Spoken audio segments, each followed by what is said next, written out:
Hello, જય શ્રી કૃષ્ણ, જય માતાજી. કેમ છો બધા? તો આજે આપણે બનાવીશું રજવાડી મગ. તેના માટે તમારે જોઈતા હોય એટલા મગ લઈ તેને 3-4 વાર ધોઈ મીઠું નાખીને તેને બંધ કરીને 3 વિસલ લગાવવાની છે. તો તમે જોઈ શકો છો મારા મગ સરસ રીતે બફાઈ ગયા છે. જો તમારા ના બફાયા હોય તો તમે ફરીથી વિસલ 2 લગાવી શકો છો. તો આજે આપણે મગ બનાવવા માટે લઈશું હિંગ, લસણ સાફ કરેલું સુધારેલું, પછી તેલ, સમારેલી ડુંગળી, ઝીણા સમારેલા ટમેટાં અને બધા સૂકા મસાલા, લીંબુ, ગરમ મસાલો, મીઠું, કઢી પત્તા અને શુગર. તો આપણે પહેલાં કઢાઈમાં તેલ નાખીને તેને ગરમ થાય તેની રાહ જોઈશું. ત્યારબાદ આપણે વઘારમાં મૂકીશું જીરું, થોડી રઈ મૂકીશું.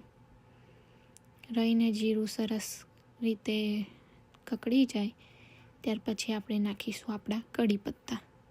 તો તમે જોઈ શકો છો કઢી પત્તા બી સરસ થઈ ગયા છે. ત્યારબાદ આપણે નાખીશું થોડી હિંગ, પછી નાખીશું આપણે લસણ.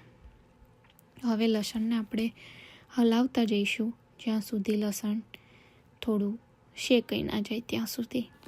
તમને કઈ રીતે ખબર પડશે કે આપણું લસણ શેકાઈ ગયું છે? તો એ થોડું કલર એનો યલો જેવો ચેન્જ થઈ જશે. એ થઈ જાય ત્યારબાદ આપણે ડુંગળી ઉમેરીશું. તેને આપણે બરોબર હલાવીશું જ્યાં સુધી એ સરખી રીતે શેકાઈ ના જાય. તો ડુંગળી શેકાય તેના માટે આપણે થોડું મીઠું બી નાખી દઈશું ડુંગળીમાં, તો એ જલ્દી ચડી જાય.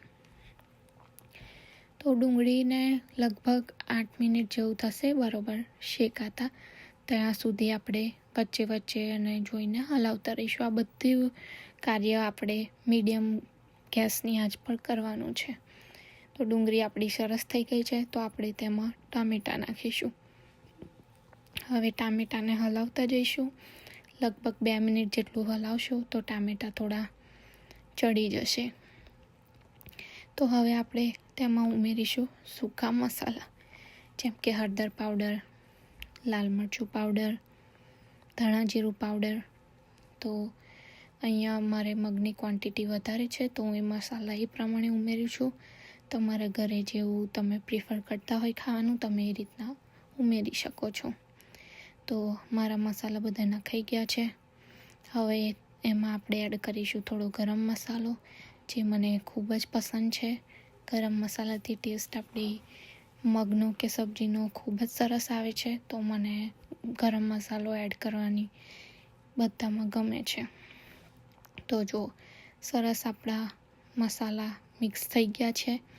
તો હવે આપણે એમાંથી તેલ છૂટું પડે તેની રાહ જોઈશું. તો તમે જોઈ શકો છો તેલ આપણું છૂટું પડવા માંડ્યું છે. તો હવે આ સ્ટેજ પર આપણે જે બાફેલા મગ સાઈડમાં રાખ્યા હતા એ હવે આપણે એમાં એડ કરી દઈશું. તો ધીરે ધીરે મગ એડ કરીને એને સરસ રીતે પછી મિક્સ આપી દઈશું. અમારા ઘરે મેમ્બર વધારે છે તો મગ વધારે હું બનાવી રહી છું, તો હું વસ્તુની ક્વોન્ટિટી એ રીતની લઉં છું. તો જો સરસ રીતે આપણે એને મિક્સ કરી દઈશું. તમને લાગે છે મગ થોડા કોરા છે તો આપણે તેમાં પાણી ઉમેરી શકીએ છીએ. જે રીતની કન્સિસ્ટન્સી જોઈતી હોય એ રીતનું તમે પાણી એડ કરી શકો છો.